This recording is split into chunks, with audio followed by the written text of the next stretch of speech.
Namaste. Today's life saying is this: the clockmaker God has retired. One way of thinking about the universe is what has been that there was a God who put together the universe as a watchmaker might put together a watch.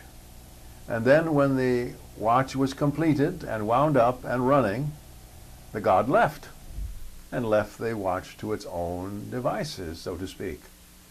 Well, we can now say that the clockmaker, the watchmaker God, is retired, and we have now a God, or as I prefer to call it, the universe, or all that is, and that all there is intimately involved in your life by accepting you unconditionally and totally.